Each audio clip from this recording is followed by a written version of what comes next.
Hello បាទជម្រាបសួរអ្នកនាងហើយមើលជាមួយនឹង account 25មានជាមួយនឹងអាម៉ាទី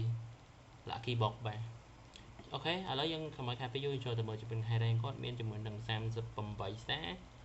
អូខេជាមួយនឹង skin all គាត់មានចំនួន214 skin ឥឡូវយើងចូលទៅមើលជាមួយនឹង win rate ជាមួយនឹង win rate របស់គាត់មាន Franco បាទហ្នឹងហើយ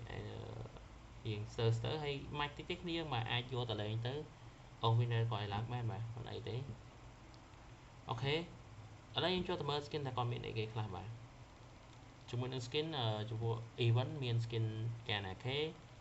Roger ហើយនិង Yuzong ជាមួយនឹង skin របស់ Lucky Box មានដូចជា Matis Duenvi ហើយនិង Natalia បាទអូខេនេះជាមួយនឹង skin epic សម្រាប់បងប្អូនយើងមើលខ្ញុំឃើញក្នុង TikTok បើចង់បាន account នេះអាចតាក់ទងតាម chat TikTok ក៏បានឬក៏តាមឈ្មោះ page ខ្ញុំដាក់នៅចំណងជើងហ្នឹងអាចវាយបានបាទ page ខ្ញុំគឺ 16k follower ហើយសម្រាប់បងប្អូនចង់លក់ account Mobile Legends ណាឆាតមកបាទឆាតមកខ្ញុំដាក់លក់ឲ្យហើយបើចង់លក់ប្រញាប់លុយក៏បានដែរខ្ញុំជួយទទួលទិញអូខេជាមួយ recall គាត់មាន recall ពេកនេះអត់ដាច់មកដាច់វិញមានថ្ងៃបាទមកដាច់វិញអូខេជាមួយនឹង emote របស់គាត់បាទមាន emote មានលេខ emote យំសើចមានពេញនឹងតែម្ដង